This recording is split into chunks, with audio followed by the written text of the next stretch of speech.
Hello, this is an example of how to solve a Slitherlink puzzle using the first puzzle that was posted in the September newsletter. I'm going to show you two different ways of solving this puzzle. First, we're going to use just notations on the edges. So when we look at a Slitherlink puzzle like this, we see there are some gimmies often. Anytime there's a 0, that means there are no edges around that, so we can easily just mark those with X's. I do that in both of these cases. Then we can also make some deductions about places where a line would have nowhere to go. You can see that because the 0 is on the edge, this dot here can't go anywhere. Can't be connected to the loop because it only has one way out. So we can actually put an X on these lines that would come out of there. Next, let's look at how a 3 in a corner works.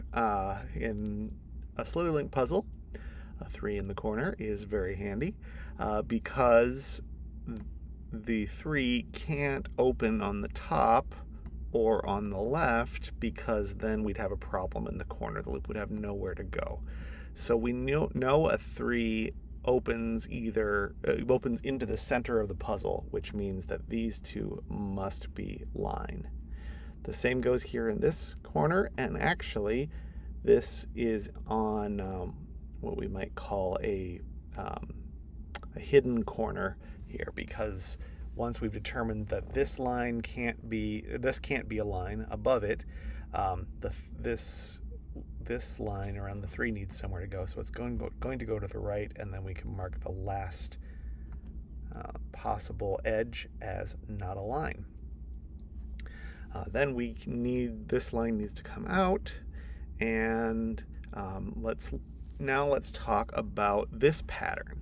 When we have two 3s that are diagonally connected, we can immediately, you'll get to know this pattern, you can immediately do something about it, because if either of them had both edges around that central dot, the other one would have a problem in both. We could not have a line on either of these other two options, which is a problem for a 3. So neither 3 can do that, which means both of them have to have lines on both of the other sides. And in fact, this case, it's even better because we already have this 0 here. So from the logic we saw earlier, we can go up here and say that that is not a line. Now we can, because we know what the loop does on here, we know that these are not edges. I'm just going to do this for completeness. This 1, we already have the 1 taken care of, so both of those are not line. And now we have, let's see, we have in the corner here something interesting going on with connectivity.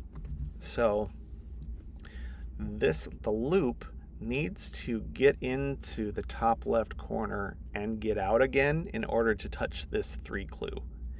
And since we've X'd out all of the possibilities around this region, it has to get through here, and it's got to do that twice. So in fact, we know it does that. And now that we have connected the 3, we can finish that off, and we're on a roll. This one has to go a little bit further. Now here, this 1 is interesting because this line comes into it and needs to go one direction or the other. Either way, we will have used up the 1 clue, so we can X out the other 2. That's a kind of logic you'll see a lot. Now for this 2, we only have 2 possibilities left, so those get walls. This one needs somewhere to go. The snake goes to the right. This one needs to go down and over and down.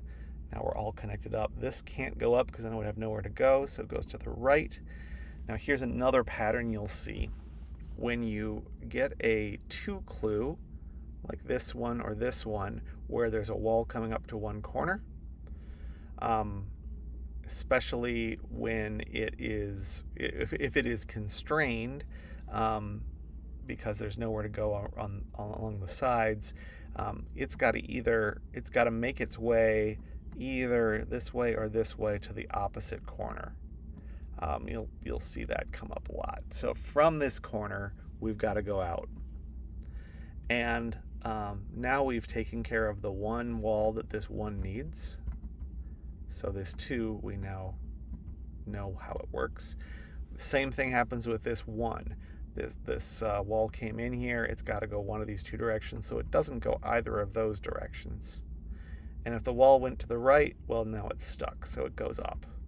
And it must keep going up. Now I've taken care of that too, which is good. Now this wall can't go up because then we'd have more than one loop, which is not allowed. This loop would be complete. And it's got to be one big loop. So it can't do that. So this has to go to the right. And now it can't go down. It's got to go up. We've taken care of the 2 now. So it goes up like this and around. And we see we have a connected puzzle. Great. Now I said I would do this 2 ways.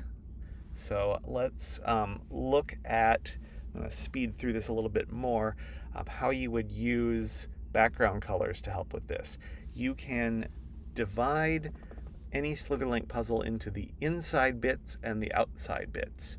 So what I like to do is use yellow for the bits that are on the outside. Now, why do I think this is yellow? Because a 0, as we said, can't have walls on any side. And since it can't have any wall separating it from the outside, it is an outside clue. And what we can also do is say, if there's not a wall, that color continues. This 3, on the other hand, we already know from our earlier logic that it has to have a wall on those 2 sides, so it's inside. And now you can see, I'm going to do the same thing up here. We know that this is an inside clue. If you use this coloring technique, you pretty quickly can see places where there have to be walls, which you could logic out the other way as well. But whenever there are 2 different colors of background next to each other, that's got to be a wall. This goes on, and so then this 1, we already know it's got to have only one wall. Well, let's think about that from a perspective of the colors. It can't be completely cut off from yellow because it would need 2 walls, so it must be yellow. So that logic kind of continues here. So usually I'll use a mixture of those 2 techniques. I will say things like, okay, this 0, it has to be all one color in kind of a plus shape. Imagine that was yellow. If that was yellow, if that was yellow like that, this green would be stranded, and all the green has to be one contiguous region. So in fact, that actually shows us that this plus has to be green. And once we've done that, we can draw this line. So you can make some quicker deductions that you could make otherwise, but would take a little bit more time by using this background color technique. These 2 lines have got to go up here to get the 3. So this is all stuff that we were able to do, but it was quite a bit later in the puzzle. Anytime you've got a line and a color on one side, you know it's the other color on the other side. And another thing you can see on colors is there can never be a checkerboard pattern of colors, because then if this were green, we'd need to have this, and you can't ever have an intersection in the loop. So whenever that happens, we can color those in. So now this green has to meet up with that green. So we know that green comes out all the way there, which immediately gives us borders like that, which gives us this 3 that we got through that other logic before. I just do that for completeness. We've got the 1 there, so this comes over here. This must be green. This must be green. This must be green. And this has to have 2 walls, so that's green. So we've got a wall there. The 3 closes like that. We've got to have green here and green here. This has got to be a 2, which means we've got to have a yellow there. And now we are cooking. So we have all of our green connected. We just need to finish off the bottom right corner. So if this wall went over here, we'd have a problem. So we do that as before. And we know it goes one of these two directions, so both of these are out, which means this must be a yellow. And since it's a yellow, we can't have a checkerboard. So now we only have this little corner, which has to do that. And there is the same solution done with coloring.